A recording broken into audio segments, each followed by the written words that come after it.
This girl who used to bully the shit out of me DM'd me on Instagram. We are going to call her Emma. Emma DMs me and she's like, hey, we should meet up at Starbucks. I want to catch up. I want to tell you stuff. And my dumbass was like, okay, let's do it. But the day comes when we're meeting up.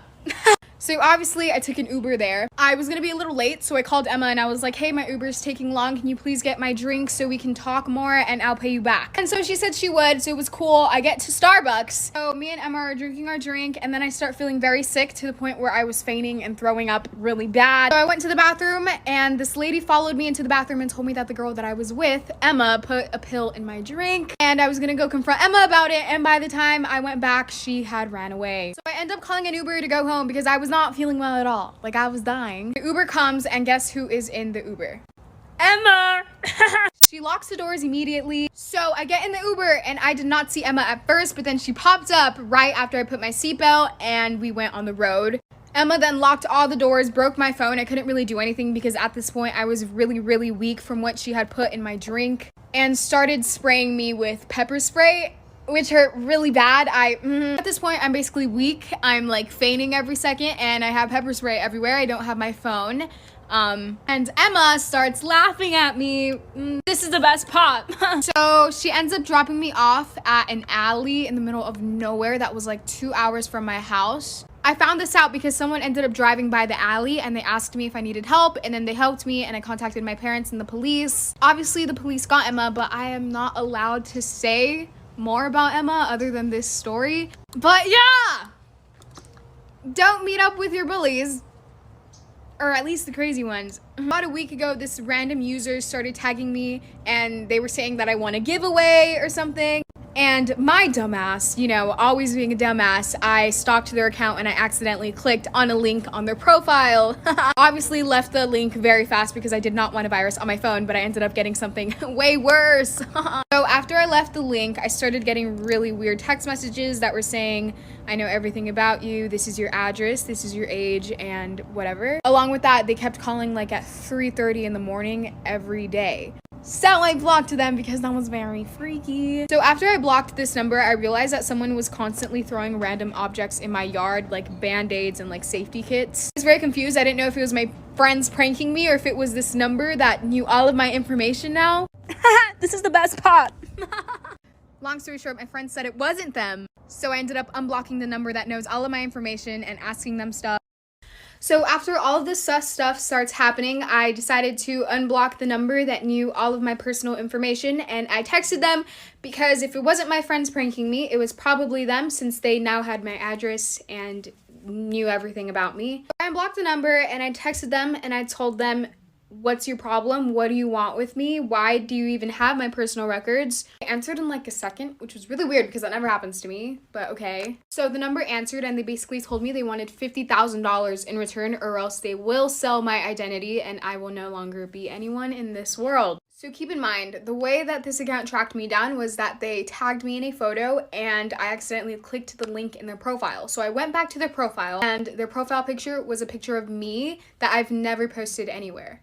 So at this point, I was very freaking scared and I told my parents and they told the cops and the FBI got Story time about how I caught my husband with his mistress. My husband and I, or should I say my has-been of a husband, have been married for 9 years. Disclaimer, this is not my story time, it was sent to me. My husband and I also have 2 kids. When we met, I was totally out of his league and he knew it. We met through friends and he made sure to tell all of my friends how much he wanted to be with me. At the time, I was modeling to pay my way through school, so I had no time for a boyfriend. But he got pretty insistent. We went out on a few dates and he treated me really well, better than all the guys I had met at that time. He was a gentleman, always picked up the tab and treated me with respect. So when he asked me to be his girlfriend, I said yes. 2 years later, he asked me to be his wife and I said yes. We were truly in love and best of all, we were best friends. I could talk to him about anything because he wasn't the jealous type. 4 months ago, he asked me for an open relationship. Of course, I said no, and this made him really angry. I got really suspicious and started checking his phone when he'd fall asleep. And that's when I found pictures of him with a girl at a hotel doing naughty things to each other. Part 2 is up.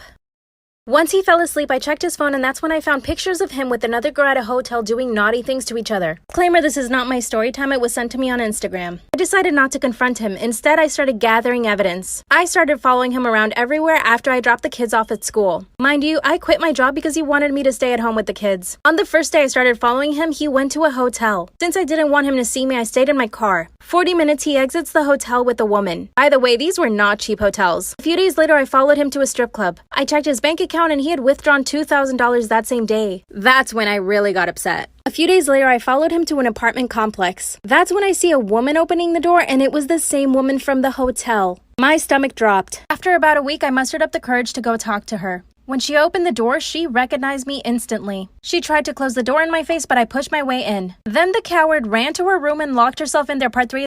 My husband's mistress runs to her room and locks the door when she sees me. What a coward. I ran right after her and I told her that I wasn't going to hurt her and that I just wanted to talk. Of course, she asked me to leave, but I told her I wasn't going to move an inch until we talked. She comes out and we proceed to talk for 3 hours. She explained to me that she's an escort and that my husband pays for her apartment. She also told me that she wasn't in love with him and that she really only needed the money. This made me very happy. She also told me that aside from paying for her apartment, he gave her an allowance of $3,000 a month. Oh yeah, and that she knew about me and the kids. That's when I lost it. I took my pepper spray out of my purse and sprayed her. Fortunately, it didn't directly hit her in the face, but it still got her. I went straight to a lawyer and presented all the evidence. When I got home, my husband asked me how I found out. I showed him all the evidence and he was stunned. He's begging me not to divorce him because he knows it's going to be really expensive. I kicked him out and he went to his mom's house. His mom was angry and she didn't let him stay there. How much should I ask for? So back when movie theaters were still open, my friends and I had this like AMC pass thing. $20, 3 movies a week, it was great. And there was one time that I didn't think I could go, so I didn't reserve a seat. But last minute, it turned out that I could go and someone else couldn't go anymore. So I just bought a random seat at the top and I was gonna sit in his seat so I could sit next to my friends. So we get to the theater, we go and buy snacks, and I get a pretzel with cheese. So they give me this pretzel in this giant pizza box, and I was really confused, so I opened it up, and it's literally the biggest pretzel I've ever seen. Like, there's 2 giant bowls of cheese on the side. Like, this pretzel is so big that it's, like, drooping the box. Like, it's, like, warm and flexible, and I have to be really, really careful. So we're in the movie for a few minutes. I'm eating this amazing pretzel. So all of a sudden, this couple comes up to me and says that I'm sitting in one of their seats. So immediately I get defensive and I'm like, I'm definitely not in your seat. So as I'm arguing with this couple, my friends are frantically texting our other friend whose seat I'm sitting in. And they're like, dude, send us a screenshot of your receipt so we can prove to this couple that we actually bought this seat. So he finally texts back and he's like, oops, I accidentally bought the ticket for tomorrow. So yeah, the seat was theirs. And you guys have to hear what happens in part 2 with the pretzel. It's already posted. Just go watch that. This is part 2 of my pretzel movie theater story. So go watch part 1 if you haven't seen it. So this couple is just standing there staring at me and my friends are like, Chelsea, he bought it for the wrong day. Like, they're right. This is their seat. So I'm super embarrassed. I start to put the recliner down. I like apologize to them and everything. And I guess with the hustle and bustle of everything, I kind of forgot that like the pretzel box was so flexible and warm. So I just like pick it up to leave. So in slow motion, basically, the pizza, the cheese, everything just like slides right out of the box onto the floor. I am like frozen. My friends' mouths are just gaping open. The entire theater is packed. Packed. I get up, I pick up the pretzel and the box off the floor, and I leave the theater to go get paper towels. And then I had to make multiple trips back and forth with paper towels to scoop this copious amount of cheese up off the floor on my hands and knees in front of this couple that I just got in a fight with about movie seats. And then I had to do a walk of shame in front of the entire theater, up to the seat in the corner that I actually purchased, and watch the entire movie alone. I would have left, but I drove everyone.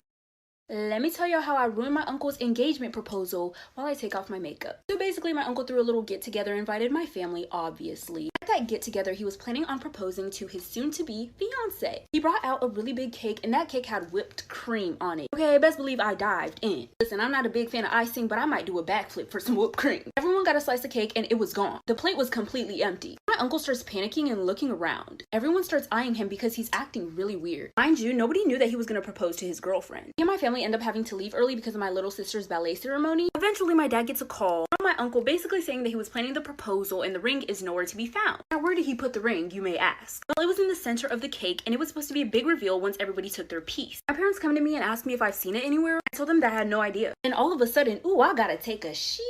When I got to the bathroom, I was blowing up the toilet, okay? I felt something real rough pop out my booty hole. I turn around to look, cause it hurt, and I see a ring in the toilet bowl floating amidst my diarrhea. Part 2 of how I ruined my uncle's engagement proposal while I take off my makeup. So like I said, after I ate the cake at the engagement party for my uncle's proposal, I got really bad diarrhea. And when I go to the bathroom, I shit out the ring. So a lot was going through my mind at this moment. I didn't know if I was supposed to grab it. Do I reach into my diarrhea and take it out? Do I rinse it and then give it back? Or do I just flush and act like I didn't see shit? Who would really want a ring that was sitting in somebody's diarrhea? Even if I rinsed it, even if I washed it with soap, it still had the diarrhea particles on it. There's all different types of creases in rings. So best believe I flushed that shit. Act like that whole thing did not just happen. Well, things took a turn for the worse once my uncle said that he paid $10,000 for that ring. I felt extremely guilty. I'd rather feel guilty than admit to anybody what happened. Until this day, nobody in my family knows what happened to that ring. I will live with this secret until the day that I die. I am going to be telling you a scary childhood story. When I was 2 years old, my mom passed away. My dad wasn't in the picture, so I went to go live with my grandparents. My grandparents lived in a super old home that was built in the 1800s. I was a very imaginative child. So when I told my grandparents that I used to see people in the house, they just didn't believe me. There was one lady in particular that I would always see. She would sit at the end of my bed and watch me fall asleep. I wasn't scared of her because I thought she was an actual person. Plus, I was super little, so nothing even crossed my mind. At this point, I was like 4 or 5 years old. I remember her talking to me constantly. She even sang me the song Rockabye Baby to get me to go to bed one night. Every single day when I would get home, I could see her in my window. At that point, I thought she was just waiting for me. She just wanted to be my friend, right? But as I got older, things started to get really weird between me and her. She wasn't this nice lady anymore. Stay tuned for part 2.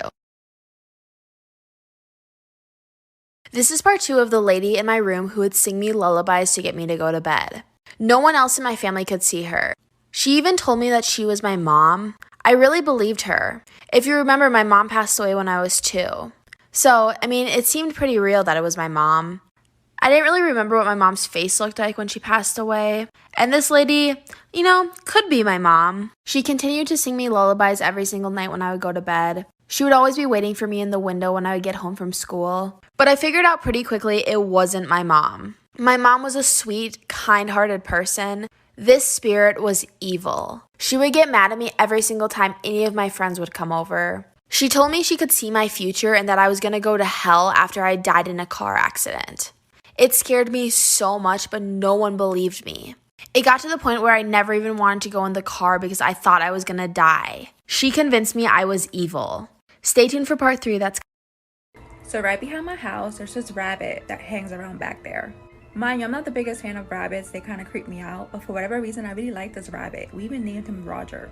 Roger the rabbit, okay. A lot of times I'll go back there and I'll feed him. Or if I'm coming home, I'll see him come out. It's almost like he's coming to greet me. So it's cute. I actually have a picture of him. This is my little rabbit friend, Roger. He came out the one day when I came back with groceries. He just kind of stood there and watched. So this morning, I noticed that my dog was acting weird. She kept barking at random parts of the house and just growling and almost like in defensive mode. As I'm laying in bed, she jumps right on my chest and I'm like, what the heck's wrong with my dog? This is not like her. When I hear something going up the stairs, I hear like hop, hop, hop, hop up the stairs. And I see what looks like this big brown fur ball run into my room. I look up to see where it's going and it goes directly to the wall and disappears. My first thought is Roger the rabbit. My heart sank. I'm like, someone must have ran over him. So I walk outside to see if I see him, and of course I don't see him. A couple hours later, I'm getting ready to go to the store. I walk outside and I see my neighbor walking around. She's like holding a bowl in her hand. It looks like she's looking for something. So I walk over there and I'm like, by any chance, like, are you looking for a rabbit? And she goes, oh my god, yes, there's this little caramel like puffy rabbit that comes around here all the time, and I like to keep food back here for him. But I've noticed that the food I've been leaving out for him like hasn't been touched. I already know he's not around. I'm pretty sure he's not around. So I'm like, oh wow, yeah, I've also noticed that I haven't really seen him lately. Who knows where he is. No. But I'm pretty sure he's gone. I'm sure he's gone. And it's sad. And a little side note, the other day I made a video saying how I was reading like a creepy story and I kept hearing scratching noises coming from like the back. What if that was Roger the rabbit? I feel so crazy even making these videos, but like... So this story was sent in by Sadie. I went ahead and tagged her down below. This story actually happened to her father. When he was a little boy, he got grounded. His mom and brothers ended up going out while he had to stay home and clean the house and do a bunch of chores. As he's cleaning the house, he starts to hear a baby crying. He didn't think much of it since he did have a little brother who was only a few months at the time. He goes to check up on his brother, but he can't find him. At this point, the crying is getting louder and louder and is traveling throughout the whole house, and he can't figure out where this crying is coming from. So he calls his mom and he asks, "Did you take baby Ernie with you?" which was his little brother's name. His mom says, "Yeah, he's right here with me." At this point, he starts to get scared because he can't figure out where this crying baby is coming from. The crying finally stops. Fast forward a couple years later, one of her uncles is having a sleepover with one of his friends. His friend wakes up in the middle of the night and sees the ghost of this baby sitting right in front of their bedroom door. Go to part 2. The friend figures that he's half asleep, so he's probably just imagining things. He ends up going back to bed. Later that night, he hears a baby crying. The crying of this baby is so loud that it wakes up the whole house. So as it turns out, one of her aunts passed away when she was a baby. They believe that this is the baby that randomly cries throughout the night and that they have heard throughout the years.